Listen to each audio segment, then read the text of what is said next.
الله وبركاته.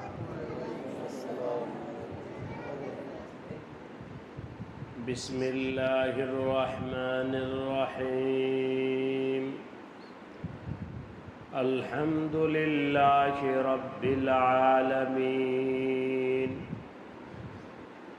والعاقبة للمتقين والصلاة والسلام على سيد الأنبياء والمرسلين وعلى آله وأصحابه أجمعين. أما بعد فأعوذ بالله من الشيطان الرجيم. بسم الله الرحمن الرحيم. يا أيها الذين آمنوا استعينوا بالصبر والصلاة إن الله مع الصابرين. آمنت بالله صدق الله مولانا العظيم.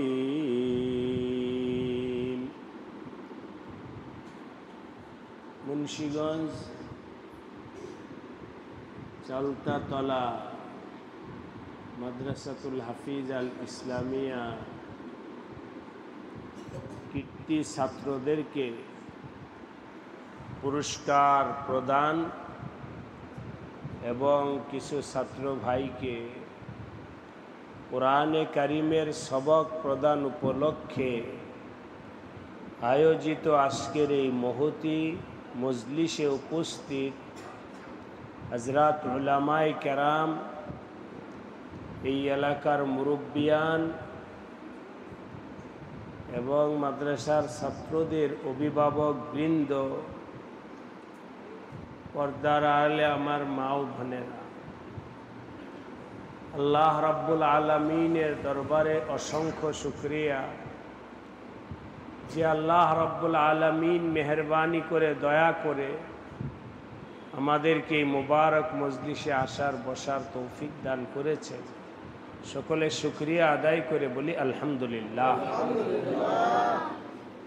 আমি আপনাদের সামনে পবিত্র কোরআনে কারিমের সূরাতুল বাকারার 153 নম্বর আয়াত তেলাওয়াত করেছি।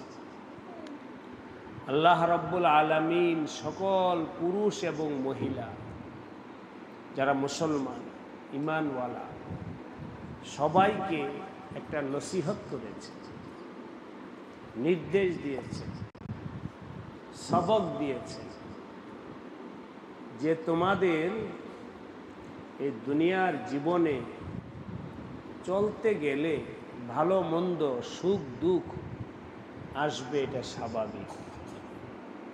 মানুষের জিন্দেগি কখনো অসুস্থতার যায়, আবার কখনো সুস্থতার যায়, কখনো আনন্দের যায়, কখনো নিরানন্দের যায়, কখনো ভালো যায়, কখনো মন্দ যায়। একজন ব্যবসায়ীর কখনো ব্যবসায় লাভ হয়, আবার কখনো লস হয়। এটাই বৈচিত্র্যময় জীবন দুনিয়া। এই অবস্থায় একজন মুমিন মুসলমান হিসাবে আমাদের কি করণীয়? আল্লাহ পাক বলেন, হে ঈমানদার, সবক শোনো, সবক নাও। ইস্তাঈনু, তোমরা সাহায্য চাও। যে কোনো বিপদে পড়ো তোমরা সাহায্য চাও। ইস্তাঈনু, তোমরা আল্লাহ পাকের কাছে সাহায্য চাও। যে কোনো অবস্থায় আল্লাহ পাকের কাছে সাহায্য চাও, তিনি সাহায্য করতে পারেন। সব ক্ষেত্রে তিনি সাহায্য করতে পারেন। এভাবেই আপনাদের সামনে বুঝার জন্য বলছি আপনার একজন বন্ধু আছে ডাক্তার, বিভিন্ন সময় তার সাথে কথা বলেন, হঠাৎ করে আপনার ঘরের ছাদের মাঝখানে ফাটা দেখা গেছে। ফোন করলেন ডাক্তার বন্ধুর কাছে যে দোস্ত, ঘরের ছাদটা ফাইটে গেছে, পেরেশান, কি কারণে, কি হতে পারে? ডাক্তার বলবে, দোস্ত এটা তো আমার সাবজেক্ট না, এই বিষয়ে তুমি একজন ইঞ্জিনিয়ারের সাথে কথা বলো। ঠিক কিনা বলেন? যদি জ্ঞানী হয়। আর যদি জ্ঞানী না হয় তাহলে হ্যাঁ কিছু না কিছু বলবে, না জেনে আন্দাজে কথা বলতে থাকবে। জ্ঞানী হলে সে বলবে এই বিষয়ে আমি বলতে পারবো না, আমাকে তুমি প্রশ্ন করবা যে তোমার বাচ্চাটার হঠাৎ জ্বর আসছে, এখন কি করতে পারি? কারণ আমি একজন ডাক্তার, আমি তো ওই অসুস্থ অবস্থায় পরামর্শ দিতে পারি, ছাদ ফাইটা যাওয়ার পরামর্শ আমি দিতে পারি। এটা হলো জ্ঞানী মানুষের কথা।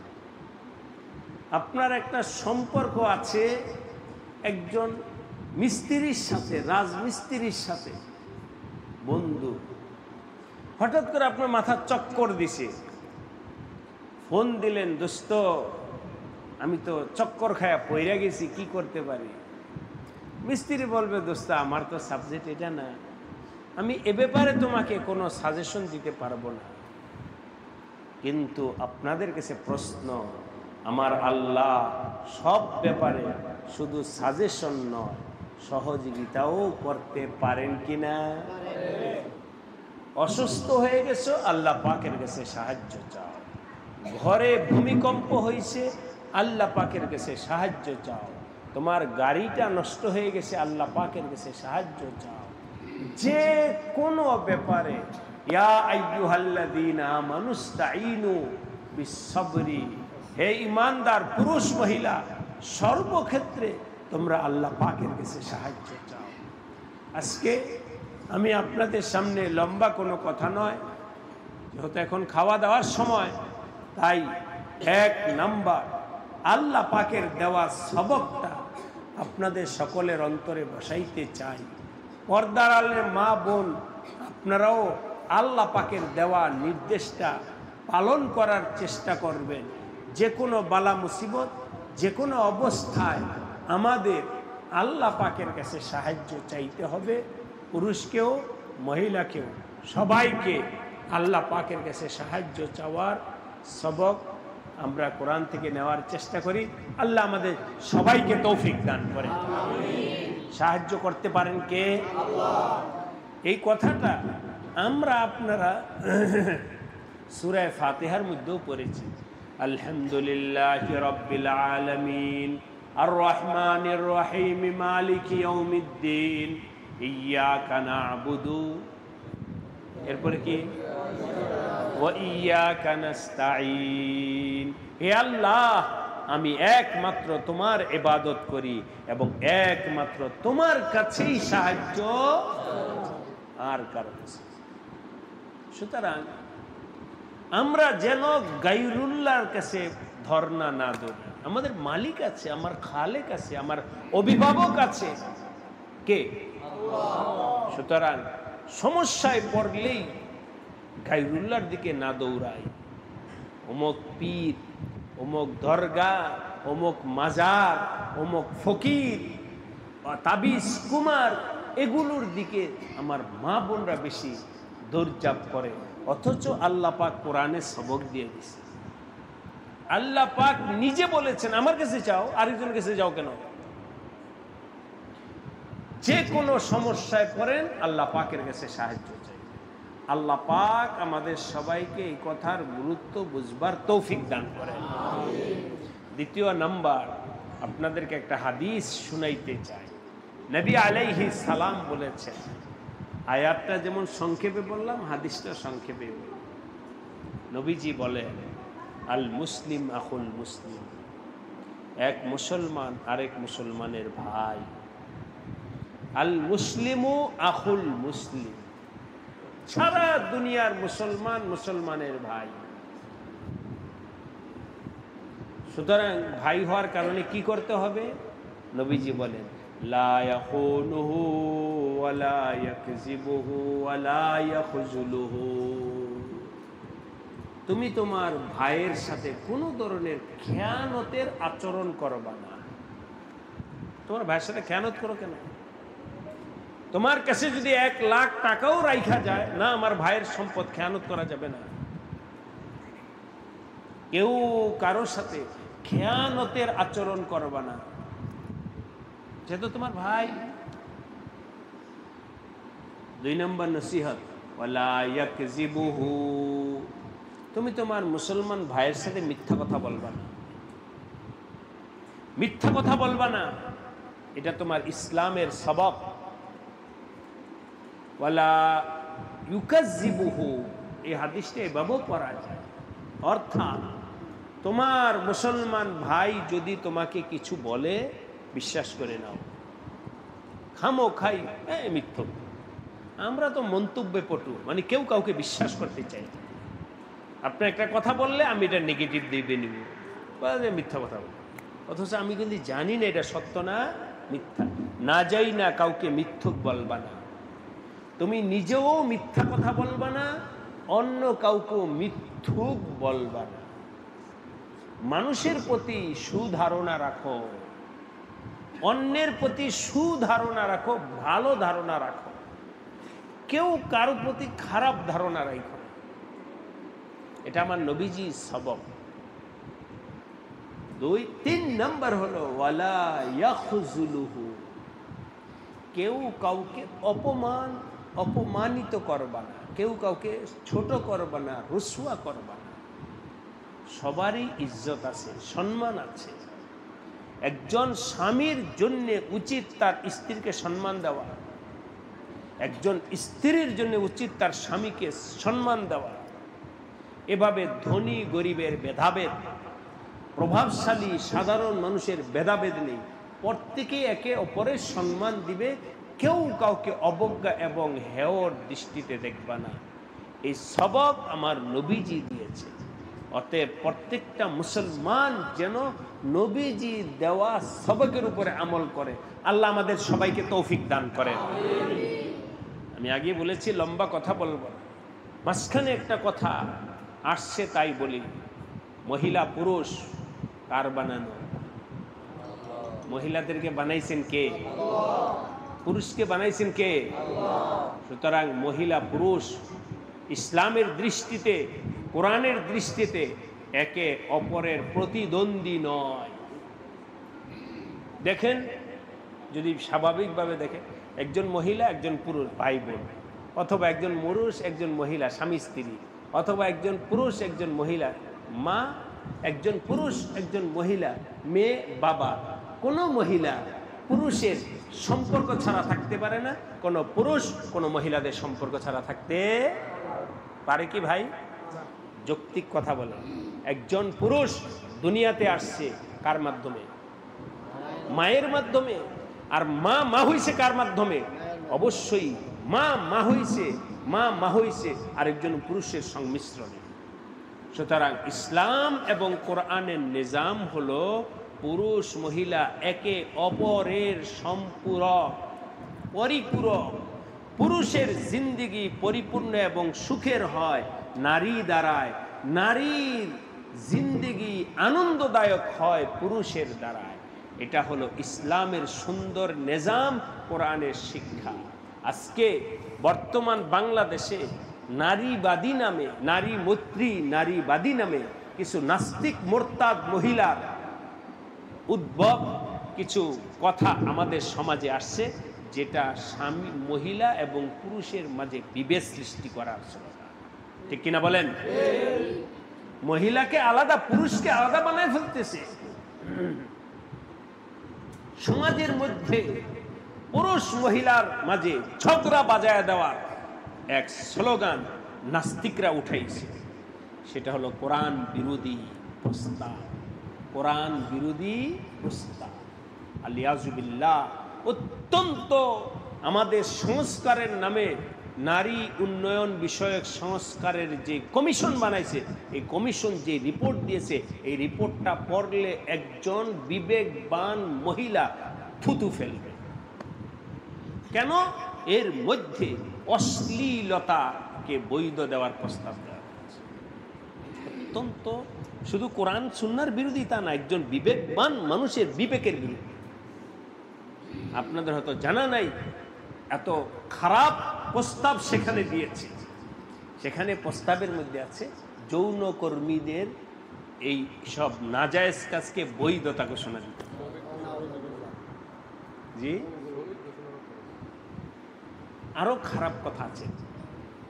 একজন মহিলার সম্ভ্রম, মহিলা জাতির জন্য কলঙ্কজনক দাবি প্রস্তাব সেখানে পেশ করেছে। শুধু কোরআন বিরোধী নয়, মানবতা এবং আদর্শবান বিবেক এর বিরোধী কথা। প্রত্যেকের ঘরে মা আছে, আমার ঘরে মা আছে, আমার ঘরে বোন আছে। আমি তো আমার মার ইজ্জত সম্মান রক্ষা করার জন্য, একজন পুরুষ হলো মহিলার ইজ্জত সম্মান রক্ষার কবজ, ঠিক কিনা বলেন? আপনি কি বলেন, কোন বিবেকবান বাবা আছে যে তার মেয়েকে অন্যায় কাজ করার জন্য অনুমতি দিবে? মেয়ের ইজ্জত বাবার ইজ্জত, ঠিক কিনা বলেন? মেয়ের, একজন মহিলার ইজ্জত তার স্বামীর ইজ্জত।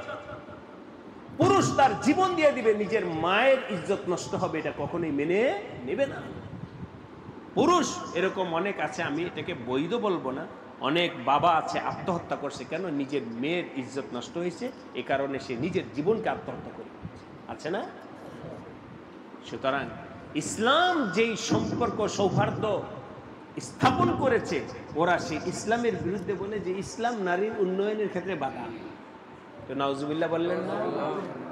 সুতরাং আমার ভাইরা, আপনাদের কাছে অনুরোধ করব, পর্দার আড়ালের মা বোনদের কাছে অনুরোধ করব। আজকে আমি দেখেছি আমাদের খুলনার কিছু মা বোন প্রতিবাদ জানাইছে যে এই প্রস্তাব আমাদের নারী জাতির কলঙ্ক, এই কলঙ্ককে আমরা মানি না, কলঙ্ককে আমরা মানতে রাখি। সুতরাং সবাই আল্লাহর দ্বীন, আল্লাহর কোরআন এর বিরোধী কোনো প্রস্তাব সে যেই দেখ না কেন, আমরা কি মানবো? বলেন ভাই, মানবো নাকি? মানবো না। আমাদের সবার সামনে আল্লাহ, আল্লাহর কালাম, এর উপরে এর বিরুদ্ধে কোনো কথা কোনো মুসলমান পুরুষ মহিলা কখনোই মানতে পারে না। আল্লাহ আমাদের সবাইকে সুবুদ্ধি দান করে, বলেন আমিন। শেষ কথা, আলহামদুলিল্লাহ আপনাদের এই এলাকায় একটা সুন্দর প্রতিষ্ঠান করে উঠছে, মাদ্রাসাতুল হাফিজ আল ইসলামিয়া। আজকে কিছু ছেলেকে পুরস্কার দেওয়া হবে। আমি দোয়া করি আল্লাহ পাক এই মাদ্রাসাকে কিয়ামত পর্যন্তের জন্য কবুল করে নেন। প্রতিষ্ঠান এর কয়েকটা মৌলিক বিষয়, 1 নম্বর হলো ইখলাসের সাথে কাজ করতে। প্রতিষ্ঠান চালাইতে হবে ইখলাসের সাথে, সহযোগিতা করতে হবে ইখলাসের সাথে, প্রতিষ্ঠানের শুভ কামনা করতে হবে ইখলাসের সাথে, সবার মধ্যে ইখলাস থাকতে হবে। অর্থাৎ এই মাদ্রাসা করা এটা আল্লাহর সন্তুষ্টির জন্যে, সহযোগিতা করা আল্লাহর সন্তুষ্টির জন্যে, সমর্থন করা আল্লাহ পাকের সন্তুষ্টি। ইখলাস জরুরি যে কোনো প্রতিষ্ঠান, দ্বীনি প্রতিষ্ঠানের জন্য ইখলাস জরুরি।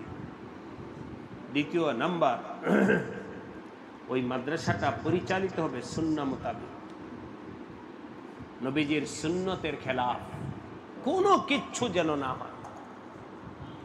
3 নম্বর হলো আমাদের আকাবির আসলাফ, অর্থাৎ ওলামায়ে দেওবন্দ, আল্লাহ ওয়ালা বুজুর্গানে দিন, যারা বহু চোখের পানি ফেলে প্রতিষ্ঠানের স্ট্রাকচার দাঁড় করায়ছেন, কওমি মাদ্রাসার অবকাঠামো প্রতিষ্ঠা করেছেন, চোখের পানির বিনিময়ে, কান্না কাটার বিনিময়ে যারা এই কওমি মাদ্রাসার মূল স্ট্রাকচার তৈয়ার করেছে, কওমি মাদ্রাসার জন্য জরুরি হলো মাদ্রাসার জন্য জরুরি হলো সেই আদর্শকে লালন করা। এই 3টা কথা, 1 নম্বর হলো ইখলাস, 2 নম্বর হলো নবী আলাইহিস সালাতু ওয়াস সালামের সুন্নাহ, 3 নম্বর হলো উলামায়ে দেওবন্দের বুজুর্গানে দ্বীন, ওনারা যে আদর্শ লালন করেছেন ওই আদর্শ মোতাবিক প্রতিষ্ঠান পরিচালনা করা। ইনশাআল্লাহ এর মধ্যে খায়ের হবে, বরকত হবে, কবুলিয়ত হবে। আর যদি এগুলো ছাইরা আধুনিকতা, বহুত কি অমুক প্রতিষ্ঠান এই করছে, আমাদের প্রতিষ্ঠান তা করে। স্কুল, ইউনিভার্সিটি, বিভিন্ন ধরনের ইংলিশ মিডিয়াম, এ সমস্ত এগুলো চলার নেচার ভিন্ন, পথ ভিন্ন। মাদ্রাসা চলার নেচার পথ ভিন্ন। কথার কথা বলছি, স্কুলে নামাজ পড়াইতে বাধ্যবাধকতার কোনো নিয়ম নেই। যে পঞ্চে পড়ে, যে বলছে পড়বে না। মাদ্রাসা কি নামাজ ছাড়া হতে পারে? যদি কোনো মাদ্রাসা এমন হয় যে মাদ্রাসায় নামাজের ব্যবস্থা নাই, এটা কি আপনার মাদ্রাসা বলবেন? তাহলে আপনি কেন স্কুলের সাথে তুলনা করবেন? আপনারটার মেজাজ ভিন্ন। আমি যাব ঢাকায়, আপনি যাবেন কথার কথা বরিশাল, তাহলে দুজনের রাস্তা তো দুইটা, দুজনে একসাথে কিভাবে চলবে? অতএব মাদ্রাসা কখনো স্কুল হতে পারে না। মাদ্রাসা কি হইতে হবে? মাদ্রাসাই হতে হবে। মাদ্রাসার ফখর, মাদ্রাসার বৈশিষ্ট্য হলো আমাদের এখানে যে ছেলেমেয়েরা পড়ে সুন্দর তেলাওয়াত করতে পারে, আমাদের এখানে ছেলেমেয়েরা সুন্দরভাবে নামাজ পড়তে পারে, আমাদের এখানে ছেলেমেয়েরা হাদিস বলতে পারে, আমাদের এখানে ছেলেমেয়েরা সুন্নতের তালিম তাদের আছে, আমাদের এখানে ছেলেমেয়েরা আদবওয়ালা। এগুলো হলো মাদ্রাসার বৈশিষ্ট্য। এর বিপক্ষে বলি, আমাদের মাদ্রাসার ছেলেমেয়েরা সুন্দর গান গাইতে পারে, নাউজুবিল্লাহ। মাদ্রাসার বৈশিষ্ট্য, আমাদের মাদ্রাসায় মেয়েরা নাচতে পারে। কথার কথা বলছি, প্রত্যেক জিনিসের আলাদা বৈশিষ্ট্য আছে। মাদ্রাসার বৈশিষ্ট্য হলো আমল, মাদ্রাসার বৈশিষ্ট্য হলো সুন্নত, মাদ্রাসার বৈশিষ্ট্য হলো ইখলাস। মাদ্রাসা কখনো ভিন্ন কিছুর দ্বারা প্রভাবিত হবে না। আল্লাহ পাক এইটা বৈশিষ্ট্যর পাশাপাশি নসিহত, মাদ্রাসাওয়ালারা যেন এগুলোকে সামনে রেখে চলে। আল্লাহ রব্বুল আলামিনের কাছে আমি দোয়া করি, আল্লাহ পাক এই মাদ্রাসাকে ওই বৈশিষ্ট্যওয়ালা হওয়ার তৌফিক দান করেন। যেই বাচ্চারা আজকে পুরস্কার নিবে তাদেরকে আরো আগে বাড়ার তৌফিক দান করেন। যারা আজকে কোরআনের সবক নিবে তাদেরকে আল্লাহ পাক হাফেজে কোরআন, আলেমে হক্কানি, রব্বানি হওয়ার তৌফিক দান করেন। আমাদেরকে, আমাদের দেশকে সব ধরনের ষড়যন্ত্র থেকে আল্লাহ পাক হেফাজত করেন, ইসলামকে হেফাজত করেন, এই দেশের মুসলমানের ঈমান আমলকে আল্লাহ হেফাজত করেন। কোনো ধরনের ষড়যন্ত্রের সামনে যেন মুসলমান ইসলামকে, কোরআনকে ছেড়ে না দেয়, এ ব্যাপারে সবাইকে সতর্ক হওয়ার তৌফিক দান করেন।